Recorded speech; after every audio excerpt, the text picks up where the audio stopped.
Hello' everyone, আজি আমি ওলাইছোঁ ফুৰিবলৈ বুলি। আজি বহুত দিনৰ মূৰত আকৌ ওলাইছোঁ। এয়া হৈছে বালিজান ফৰকাটিঙৰ ওচৰৰ ঠাইটুকুৰা। আপোনালোকে সকলোৱে চিনি পায়েই। দেখিছেনে, পানী বহুত বাঢ়িছে আৰু এতিয়া সকলো ৰোৱা হৈ গৈছিলে ইয়াত। এতিয়া সকলোবিলাক ৰোৱা পানীৰ তলত। কি হয় নাজানো আৰু, বহুত পানী বাঢ়িছে। আপোনালোকৰ ফালে এনেকুৱা হৈছে নেকি বাৰু? আহি পালোহি আকৌ ধনচিৰিটো বহুত পানী বাঢ়ি আছে। চাওকচোন আপোনালোকে এবাৰ। এতিয়া আমি আহি পালোহি ৰঙাজান তিনিআলিটোৰ পৰা আমি বাওঁহাতে ঘূৰি দিলোঁ আৰু ঘূৰাৰ পিছতে আমি এই টোল গেটখন পাইছোঁ। নতুনকৈ বনাই আছে এতিয়া, যিহেতু হোৱা নাই। অকল আহি থকা ভিডিঅ'হে আপোনালোকক দেখাই আছোঁ। আমি ক'লৈ আহিছোঁ এতিয়া কওঁ। আমি আহিছোঁ দেওপানীলৈ বুলি। বহুত দিনৰ পৰাই ভাবি আছিলোঁ আমি দেওপানীলৈ আহিম বুলি। আৰু আমি আহি পালোহি নামবৰ হাবি। সকলোৱে চিনি পায়েই, আমি সৰুতেই কিতাপত পঢ়িবলৈ পাইছিলোঁ। আৰু আজি এই হাবিখনৰ মাজেৰে আমি যাত্ৰা আৰম্ভ কৰিম। অসমৰ গোলাঘাট আৰু কাৰ্বি আংলং জিলাত অৱস্থিত সংৰক্ষিত অভয়াৰণ্য। ইয়াৰ দৈৰ্ঘ্য হৈছে ৩৭ বৰ্গ কিলোমিটাৰ জুৰি থকা এই অঞ্চলটো ২০০০ চনৰ ২৭ জুলাইত অভয়াৰণ্যৰূপে ঘোষণা কৰা হৈছিল।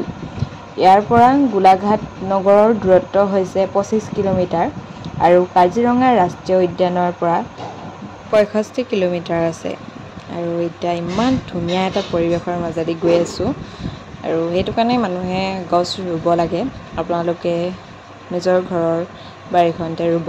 আপোনালোকে জানেনে বাৰু নামবৰ কিহৰ বাবে বিখ্যাত? হাতীৰ বাবে বিখ্যাত। আছাম পুলিচত বহুত আহি থাকে। আমি ঘৰৰ পৰা ওলাই অহা প্ৰায় ১ ঘণ্টামানেই হ'বলৈ হ'ল। দেখিছে আপোনালোকে, ৰ'দ বহুত দিছে, পিছে বতাহ মাৰি আছে, ভাল লাগিছে। অকণমান সময় ৰৈ দিলোঁ, পানী অকণমানো খাই ল'লোঁ। যিহেতু আমি বাইকত আহিছোঁ, তাৰ বাবে অকণমান কঁকালো বিষাইছে, সেয়ে অকণমান খোজকাঢ়ি ল'লোঁ। বহুত দেৰি মানুহ এনেকৈ একেৰাহে বহি থাকিবও নালাগে। প্ৰায় বহুত দূৰে আহিলোঁ আমি এতিয়া আৰু বেছিকণ নাই দেওপানী পাবলৈ। এতিয়া আকৌ আমি আৰম্ভ কৰোঁ আমাৰ যাত্ৰা। আহি পালোহি আমি দেওপানী। ইয়াত দেখিছেনে, আমি প্ৰথম গেটখনত পাই গ'লোহি আৰু এতিয়া আমি প্ৰায় গেটখনৰ পৰা আধা কিলোমিটাৰমান হ'ব। আমাৰ সময়টো প্ৰায় ২-২.৫ ঘণ্টামানেই লাগিলে আৰু অৱশেষত পালোহি দেওপানী মন্দিৰ। দেখিছেনে,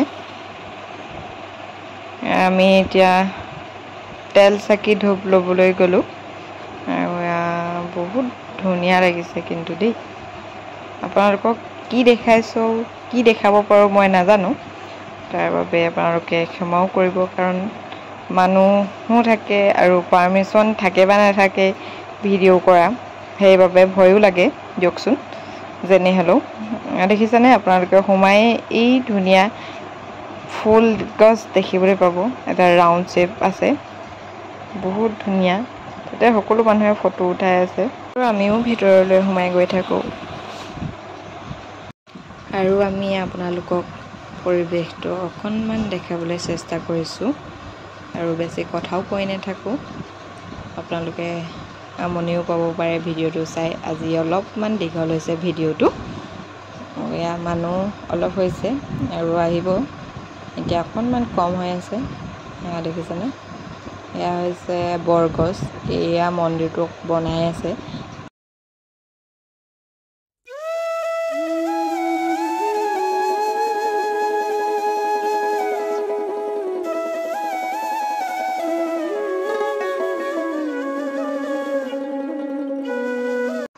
প্ৰথমে আমি চাকি ধূপ জ্বলাই ল'ম, তাৰপিছতে আমি মন্দিৰত সোমাম।